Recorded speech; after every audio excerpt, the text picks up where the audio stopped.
I give credit to open book management for why we've survived. Interesting. So we've had what I consider three existential crises. 2009, which was across the board. We were heavily concentrated in oil and gas coming out of that.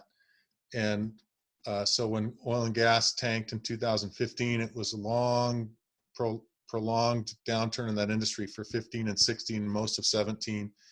We would have definitely gone out of business if we weren't open book management then. And then, of course, the most recent crisis in last year with COVID. But see, I would have thought 2009, when things were going horribly, you'd get some panickers, and that I guess it'd be a time where people would either come together or people would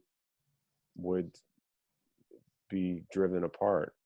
Well, I think here's how it impacted us. The complete transparency, because of our open book processes, we were sharing the financial results of the company. We have a process which we create a daily profit and loss statement for the shop. We know if we made or lose money every day. Then each week we get together as a company. We call it our weekly huddle, and we talk about what happened throughout the week and how that was impacted the numbers, the income statement basically. And we would be able to have conversations like, we're losing X amount of money every week. If we can't right the ship and get to break even by August, we're going to be out of business by September. And we had those conversations, and we were headed right for the cliff, and we saw it coming 4 months away. We could show exactly where we were on that path every week.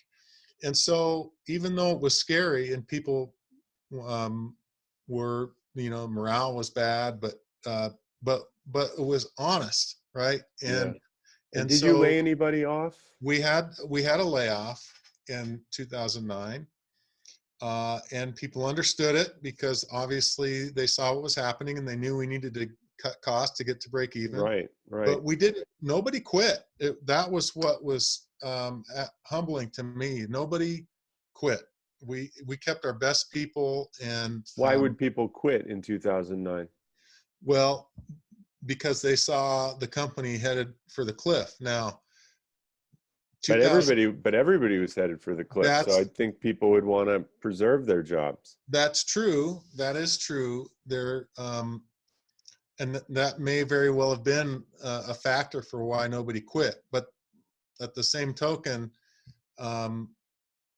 we were very open and transparent, and there was at least one shop I know of in the area that had some government contracts that did pretty well through that.